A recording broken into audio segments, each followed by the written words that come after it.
with this aircraft, there are 6 emergency exits. Hello, everybody. This is Ron, your captain speaking.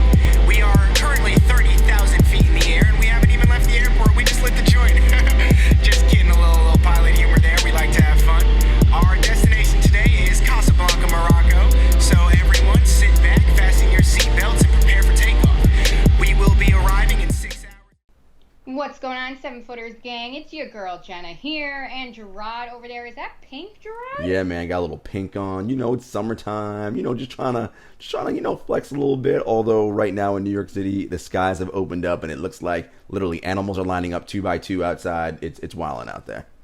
We were just talking, the storm that we just got hit with after the beautiful sunshine. I was like, I'm gonna go take a run today, and then I got done with work, and the sky was black. So there's that. There's that. I'm convinced that the storm, though, is just, the higher powers above being nervous about this series. Could be. In the NBA Finals. Because you're nervous, I feel like.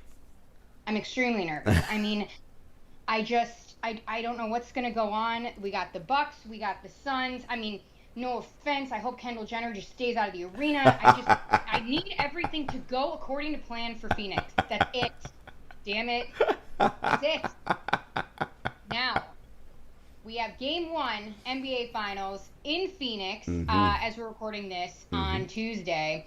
So we have Game 1 upon us, but Bucks fans are nervous, and they're proceeding with caution because Giannis, who suffered that hyperextended left knee, is still recovering from that, and he upgraded from doubtful to questionable on game day. How crucial is this for Giannis to play tonight? Very important. But before we get to that, I just want to quickly shout out the Atlanta Hawks and Los Angeles Clippers for, they had a hell of a season, both those squads, making it to, I always say, Jenna, the casual fan doesn't, winning in this league is really hard, people. It is very, very hard to win in this league. So kudos to the Hawks and the Clippers for getting to the conference finals. Clippers, first time in franchise history making a conference finals. And again, they were injured, lost Kawhi. Obviously, Trae Young's playing hobble. DeAndre Hunter was out. But look, there's no shade to the Suns and the Bucks. Obviously, they did what they had to do, and they're now the teams vying for the Larry O'Brien trophy. But I want to give a shout out to those two teams. Making it to the Final Four in the NBA is a huge deal, and we don't give those conference finalists enough props. Now, on to the Bucks. Look, it's interesting, right? Giannis is their best defender and their best player, right? By all metrics and the ways in which everything works. However, that clinching game 6 Milwaukee played against Atlanta, the offense seemed to flow a lot differently. Some might argue better without Giannis, right? There wasn't this idea of all right, we got to force in the ball. We got to do this. Look, Brook Lopez, we know what you're going to do. Drew Holiday, you be aggressive. Khris Middleton, do your thing, right? And there was kind of a way in which things kind of flowed better for them. To me, they need Giannis to win this series. So, him being questionable, everyone saw that hyperextension, Jenna. Again, I'm no doctor, but I did connect and talk to a lot of physicians, surgeons, and teams and trainers that are connected to various teams. And they all said, look, man, this is going to be about pain management, right? Because I say this all the time. When you get injured in the playoffs, you're not coming back and you're magically 100% healthy. No, that's not it. And then playing NBA playoff basketball on top of that injury isn't going to make it better, right? It's just going to get worse. So the question is how effective can Giannis be, and how many high-level games can they get out of him with him being able to manage the pain before it becomes problematic? And that, I have no idea. We'll have to wait and see. Absolutely. I think, having as most of the finals games, except for after Game 1 and Game 6, will be 2 days off in between. So that's helpful. But look, we're still talking about the NBA Finals at the end of a long, grueling season. Giannis will not be at 100%. It's going to be about how he guts it out playing like this, and we'll see what that means. 100%, couldn't agree more. And, on the lucky side, no structural damage, no ligament damage, so no surgery hopefully required, I guess, for the most part. But the Bucks have been really tight-lipped about this injury, to be honest. And it's the finals. Of course, you're not going to be, spreading your business everywhere with your star player injured. But it's interesting. So without Giannis, say he does not play in Game 1, how do you shut down Chris Paul? Well, look, I mean, I think you have Drew Holiday still there, right? So Drew Holiday is going, and that's the thing. It's all going to be Drew on Khris and Middleton on Booker is probably what they're going to end up doing. And look, Drew Holiday, even though his offense has been inconsistent this postseason, he's been consistent defensively. But look, Chris Paul's a savvy veteran. I mean, this isn't the first time he's playing against Drew Holiday, right? So he'll know what he needs to do to obviously get switches, get Drew Holiday off of him and onto somebody else. They will do what is necessary. I think, the big thing we know about this team is with Chris Paul at the helm and on the floor as your point guard, they're going to get themselves into good offense the majority of the time. The question is, how will the Bucks scheme defensively impact that? And we'll see it over time, But even you mentioned the Bucks being quiet about or tight-lipped about the injury. Yes, they put out vague terms, right? No structural damage, no ligament damage. Okay, but all that means is that nothing's broken. That doesn't mean the ligaments aren't stretched or right. No one except for the team doctors and the people inside the Bucks organization know what's happening, right? Mm-hmm. Again, this is going to be about how Giannis can pain manage and deal with it. And we'll see. And not to compare injuries whatsoever because they are not the same. However, even with Kawhi, the Clippers, before they were eliminated, were quiet about his knee sprain. Mm-hmm. Nothing really said. However, it's kind of the same in a way with Giannis. Like, we only know it's not the worst case scenario. Right. That's what they have told us, in other words. So then you have Kawhi, who missed the entire last series with this knee sprain. So now we have Giannis with a dicey injury like that. So this is super unpredictable. He could play tonight and then not play the rest of the series. That's the thing. We have no idea. And anytime you go out to play ball after an injury, the risk for subsequent injury increases, right? The number one predictor of future injury is previous injury, right? That is common knowledge. And so we shall see. And again, to my point, Jenna, you do not get better from injuries by playing high-level NBA playoff basketball. That is not how injuries heal. Rest and recovery are how injuries heal, right? And Giannis, who's an explosive leaper and very athletic, right? How much of the way he plays is that going to impact, right? That right knee. Again, all questions that we don't know the answer to. We will have to see how it plays out. Very true, very true. And just to repeat something that you always do say on this show, big men, they need their knees, especially big men. Just like point guards need their hands, big men need those knees. It's basketball, right? Basketball players need their knees. That's not something you can. And the thing is, a lot of players, when they have a kind of a lower leg injury, they compensate, right? Okay, if my athleticism is a little bit compromised, I'm gonna revert to this part of my game, right? Well, I'm gonna maybe rely on my shooting and my and that part. Well, Giannis ain't really a good shooter, so he can't fall back to that part of his game, right? It's not like he can stand out on the wing and take 20-footers and knock them down with consistency. We know that's not the case, right? His athleticism is a huge part of his game. So, and if that knee is compromised, which it is, and his athleticism is diminished, that's going to be a problem. But again, we'll have to see how it all plays itself out. Well, let's talk real quick here about the other big men, Brook Lopez, Khris Middleton, and we already mentioned Drew Holiday. These guys are going to have to obviously step up in Giannis' absence, and even when Giannis is on the floor to compensate for that knee injury. So we know that the Bucks love their drop coverage style, but do you think that's the smartest thing to continue this style of coverage? The Suns already know what they're up against, pretty much. The Bucks drop coverage is something we talk about all the time on this show. A lot of other people talk about it. Look, we know that Chris Paul and Devin Booker in space against someone like Brook Lopez, that's win for the Suns, right? Because Brook does not want to get up into that second box, right? He wants to be as close to the rim as possible. Well, if you're going to give that kind of room to Chris Paul and Devin Booker, they are deadly mid-range assassins. They'll kill you from there, and that's actually the shots they want to take, right? They want to take mid-rangers, so they're perfectly fine with that. I think Brook Lopez, as he did towards the end of that Atlanta series, is going to have to come up a little bit further into that drop coverage, right? Just play a little bit higher, a la what the Clippers did with Ivica Zubac against the Suns in that series, right? Because the Clippers also employed drop coverage with Zubac. But when Booker torched him in game one, they were like, no, we can't do that anymore. So they brought him out a little further. Now, What that means, though, however, is that the perimeter defenders on Milwaukee are going to have to be excellent, right? That starts with Drew Holiday, of course, and Khris Middleton. And as good a defender as Khris Middleton is, he will struggle in space at times, right? Like with quicker guards, right? And Booker is quick and strong, right? And he will be able to find his way to get by him at times. And I say this to you all the time, Jenna. When you're defending someone, ideally, how do you want to defend them? Do you want to defend them with a lot of space around you? Or do you want to defend them in a crowd? You want to defend in a crowd, right? Because closer teammates to you, you can get deflections, get your hands on the ball. But if there's space, that makes defending much more harder for a player. So we'll see how that plays out. We will. Let's switch gears. Let's talk about the Suns, because as everybody knows, or I hope most casual fans know, this is Chris Paul's first time competing for a championship at age 36, 16 years in. The veteran is the veteran, but not when it comes to the finals.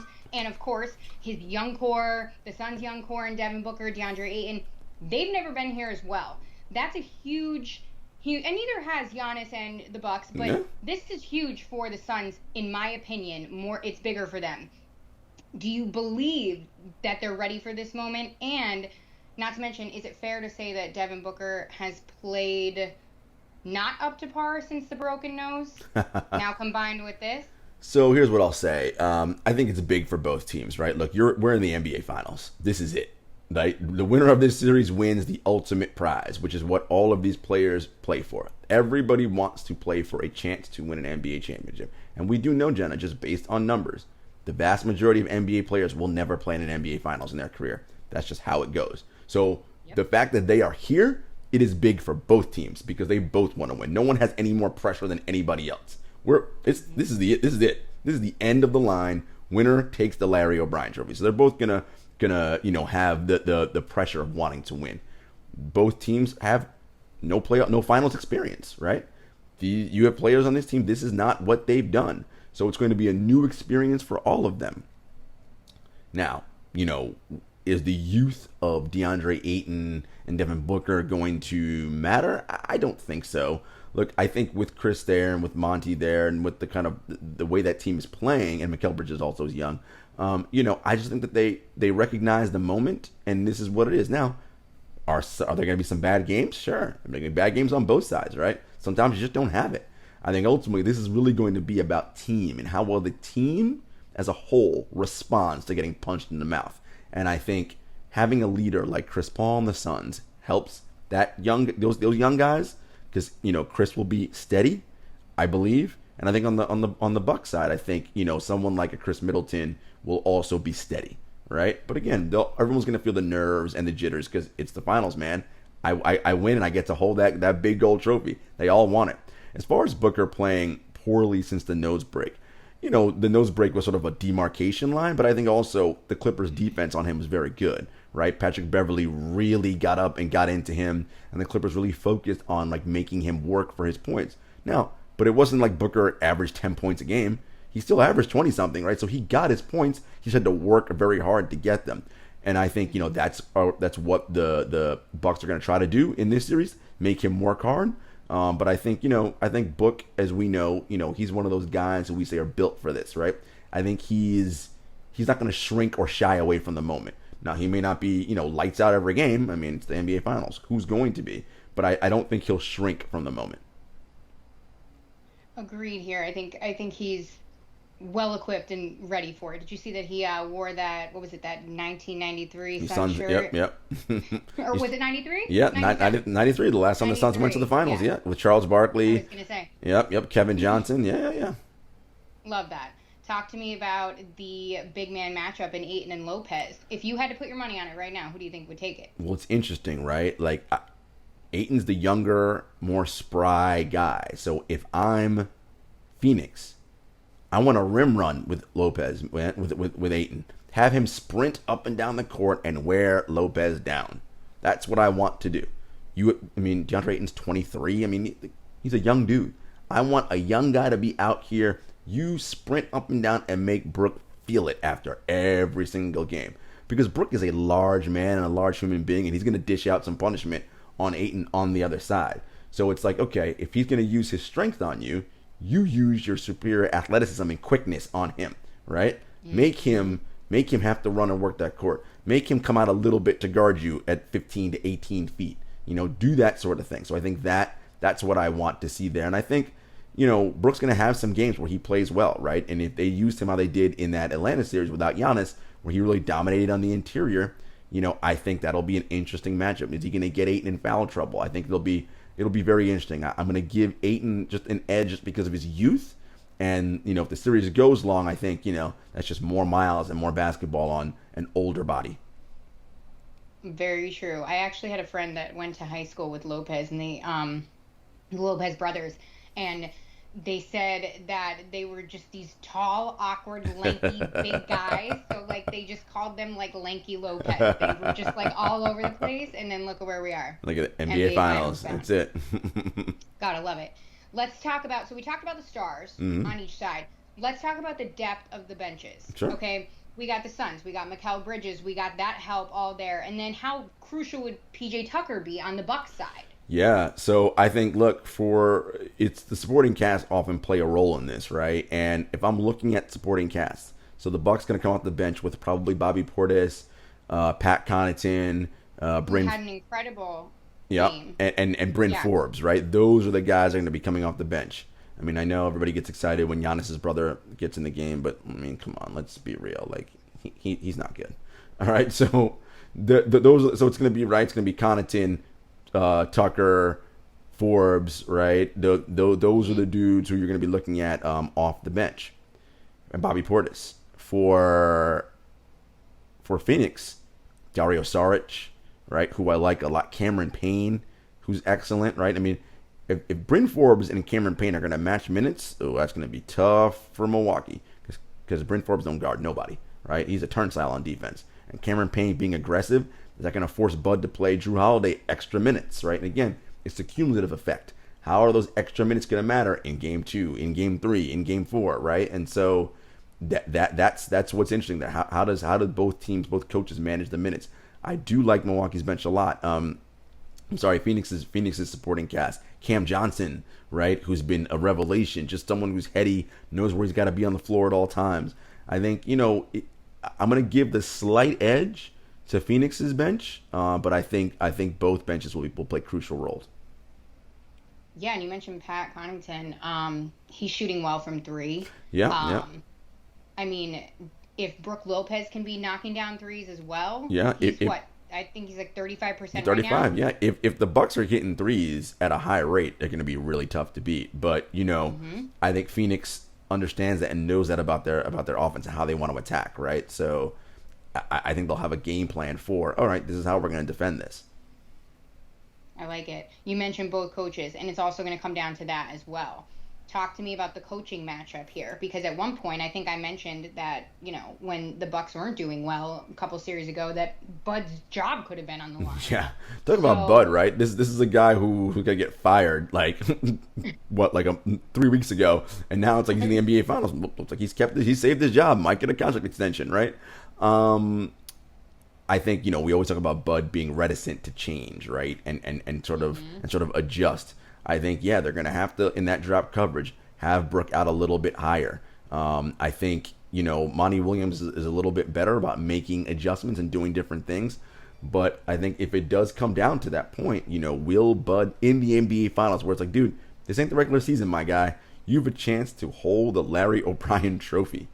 You do whatever it takes to win, right? Like, if that means, no, we're switching this, do it, right? So it'll be interesting. Bud tends to be stubborn about that stuff. And, this is what worked. We've won doing it this way. And it's like, yeah, man, but this the finals, my guy.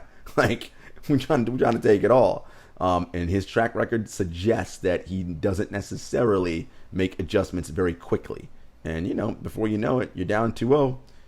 Who knows, right? So I think he's going to have to definitely be on his P's and Q's.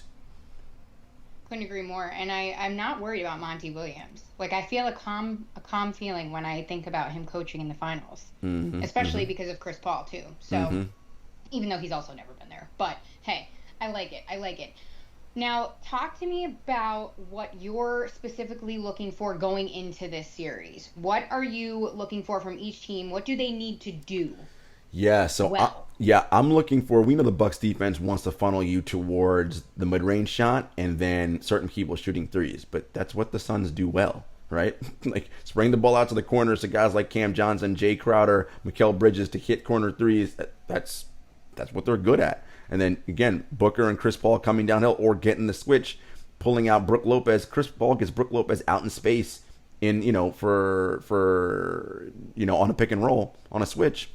That's advantage Chris Paul, right? I mean, these are the things that the Suns like to do, and that's what the Bucks defense forces you to. Well, I mean, that seems like advantage Suns. The big thing there is, again, will they make subtle adjustments? You can keep your drop coverage, but again, push Brook out a little. Does he come out a little bit higher, right? And does that then allow a lob over the top? Who knows, right? Like, and what's the Suns counter for that? So I'm going to be looking at the Bucks defense, and do they do things differently, or do they just keep doing what they do?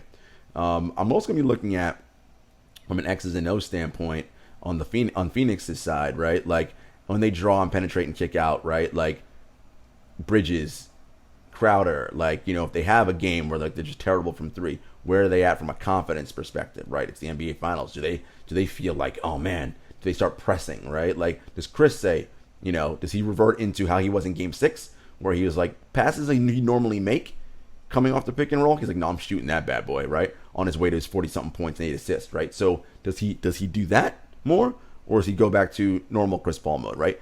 And does he see what the game is dictating and then do that? And can Devin Booker, can he get off against Khris Middleton, right? Like, can he get to his spots and knock down shots with regularity? I think, one of the things about Booker is Booker's a very good catch and shoot three guy. He isn't great at pull up threes off the dribble like Steph Curry and Dame Lillard, right? That isn't a strength of his game, right? And so do the Bucks find a way to exploit that on their pick and roll, right? On their pick and roll coverage on defense. So these are things I'm going to be looking for. And also to Ayton, right? What role does Ayton play? I mentioned him rim running, right? Can you get Lopez in the foul trouble? Can you force him out? I mean, Ayton's not necessarily a 3-point shooter, but can you pull Lopez out to 15 feet, open up that lane a little bit? And then, of course, whatever the Giannis situation is, right? That's going to dictate a lot of what's happening here. Yeah, I think that's going to dictate, obviously, Game 1 and how that goes. But I expect to see Chris Paul, playmaking, a lot of lobs to Ayton. And again, that's also depending on, too, Lopez comes forward. How much can you fit in between in the paint there?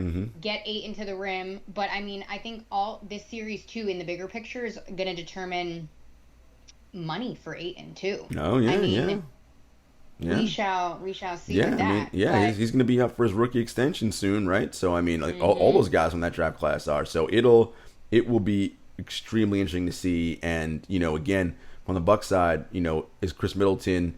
He's a player who is often derided because you're like, oh, is that guy really a number 2? But Khris Middleton's showing, right, that he's an all-star for a reason. That guy can get his own shot, but can he be consistent every night? Even when the shot's not falling, can you find a way to manufacture to get to 25 points, right? That's what superstars do. The jump shot's not falling, they still find a way to get their 25 to 30 points, right? Can Khris do that on a night where the jumper isn't falling? And Drew Holiday, is he going to be aggressive, right? These are the things that are going to be telltale signs for the Bucks. absolutely. And random, but I have to bring it up because we're obviously doing a preview here of the finals. Giannis at the line. These violations. Sometimes they're called, sometimes they're not. Sometimes they're called after the game and they're in the report. Yeah. Do you think that this is going to affect much of his game? The NBA has already basically made it very clear that they're not going to call it every time because they can, right? He violates it every single time. I mean, but they don't call it every time, right? And I understand sort of why they do that, but then it's like, well, then it needs to be no rule then, right? Like, Right. then just forget it. Then you take as long as you want at the free throw line. But that's something I think they'll address probably in the offseason, not so much in this series. But Giannis, he's someone who that's not going to affect him, right? He'll airball free throws. Like he'll still be aggressive and do what he has to do. Like it doesn't matter. Now there are times, however, when late in games where he knows he has to be aggressive in a 1 or 2 possession game, he'll kind of go to that fadeaway because if he does get fouled, he's not 100% confident he's going to knock down both shots, and that in a close game that matters, right? So I think that's the area of his game that of course we know that needs to improve. Right.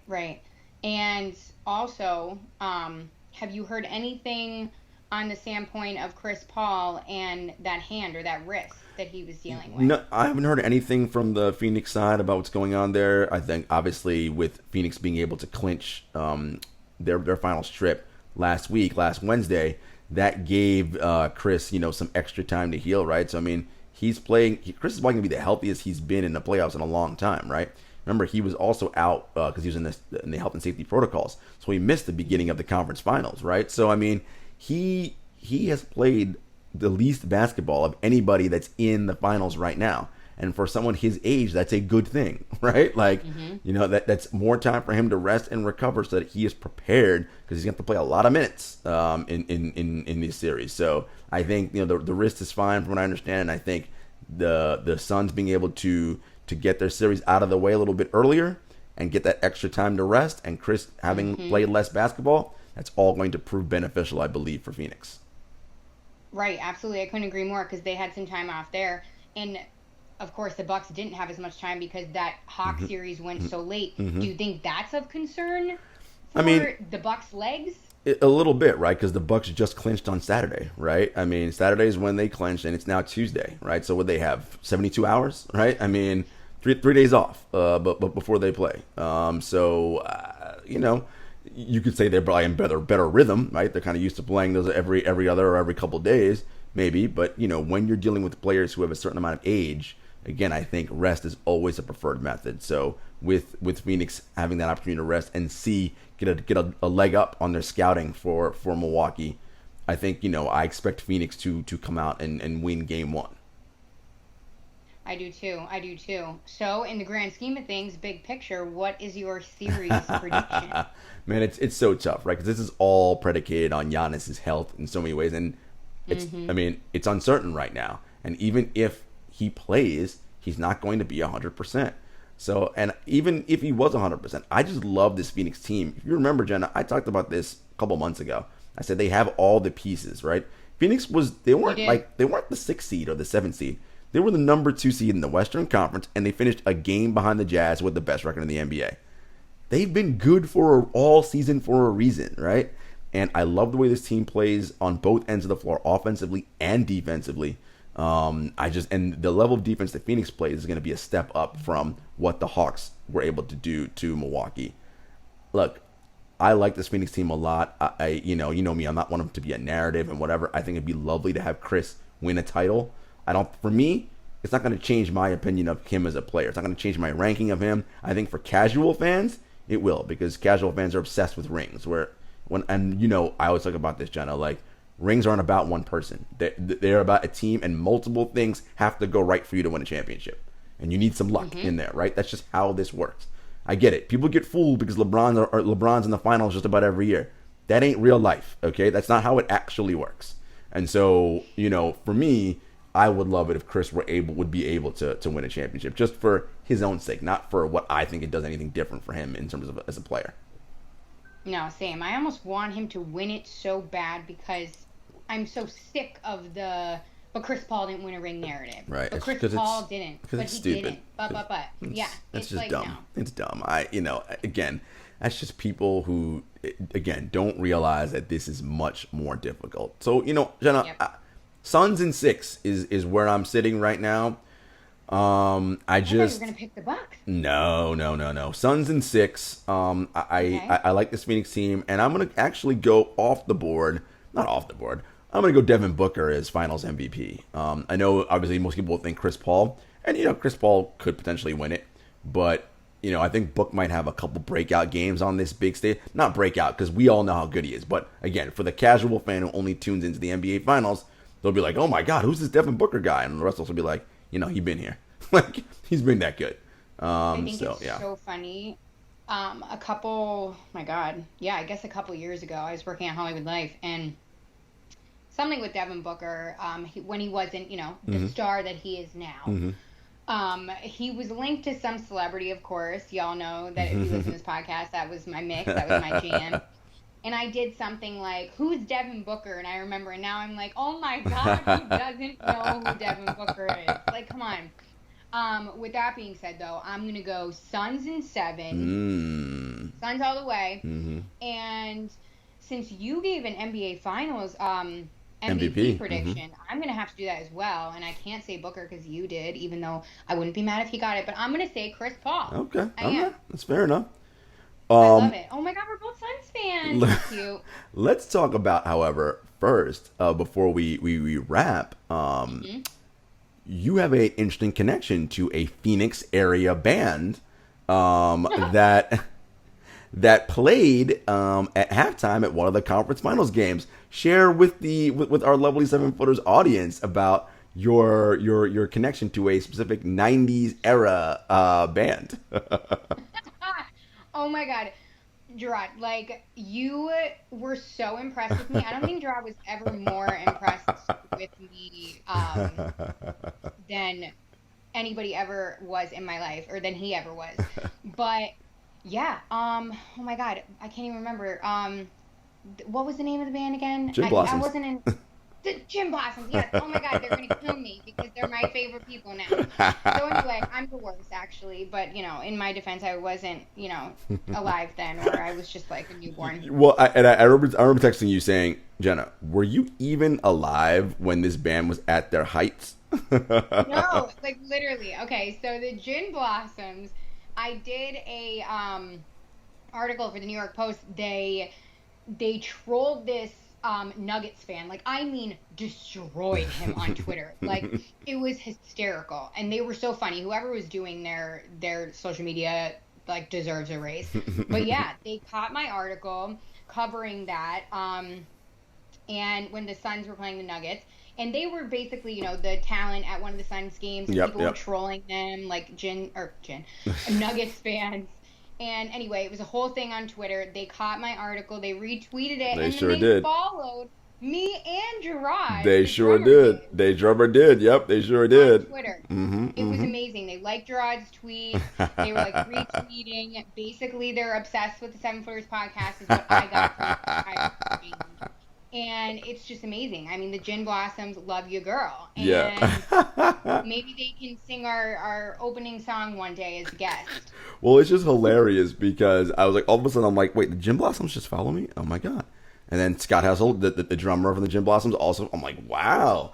And so, obviously I'm older than Jenna. So 90s, like that alternative era, like Gin Blossoms was definitely a band that, I played a ton of during that period, right? Like Follow You Down, like all those hits that everybody knows, right? And it was hilarious because I was sort of like, what a blast from the past.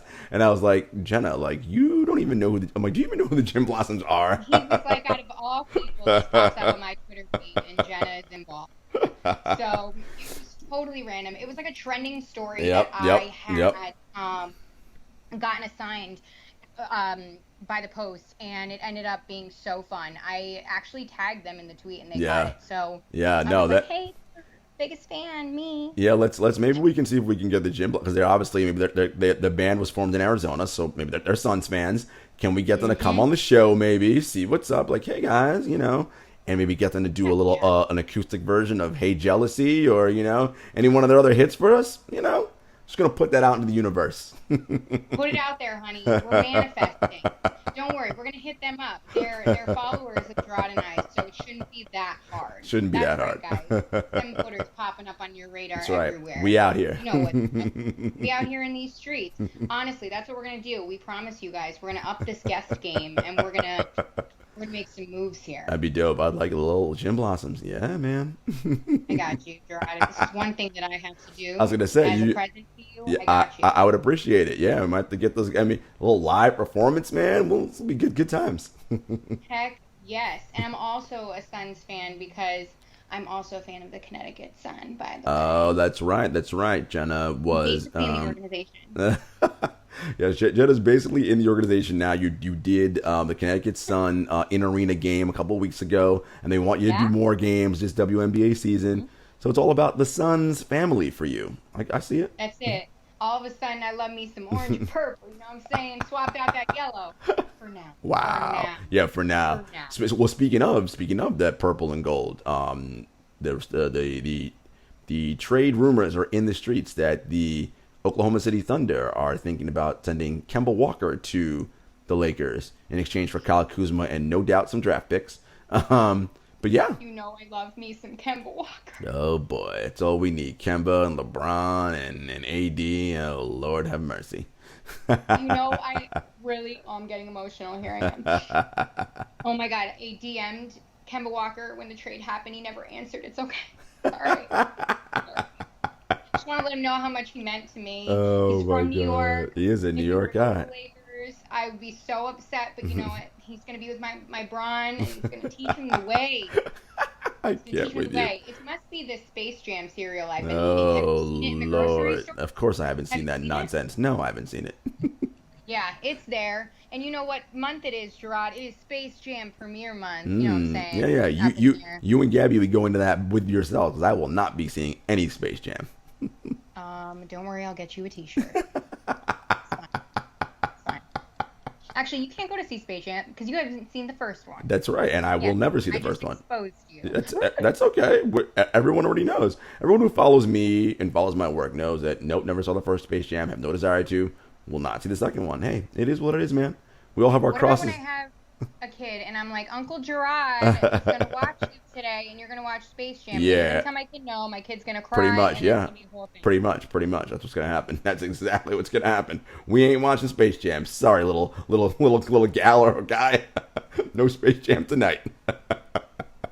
I can't. Time for bed. Gotta go. Gotta Chase go. LeBron. Stick that narrative in my kid's head. Listen, yeah, I'm gonna make your kid anti-LeBron and anti all things Space Jam. Yeah, that's what I'm gonna do. So painful. But hey, listen. When we return with you guys, I mean, what, will the finals be over by then? No. I mean, it could be. No, it wouldn't be. No, it wouldn't be. It wouldn't be over yet. Perfect. But we're gonna So be we're gonna be at least three games in by then. We'll be at least three games in. So. And then you know what, Jarod? I mean, it's gonna be what, mid-July when the finals are over, basically, and then it's not that long until, of course, the Olympics. Then the season starts. So, Summer League first. The draft, Summer League. It's gonna be. We're gonna be with you guys. It's another season that's the off season is compressed. So we're gonna manage it as best we can, guys. But as always, you know where to find us: Apple Podcasts, Spotify, YouTube. We're at 7footerspod on Twitter, at 7footerspodcast on Instagram, at JS Hector, at Gentleman Selly. And until next time, enjoy the NBA Finals, guys. Peace. Peace.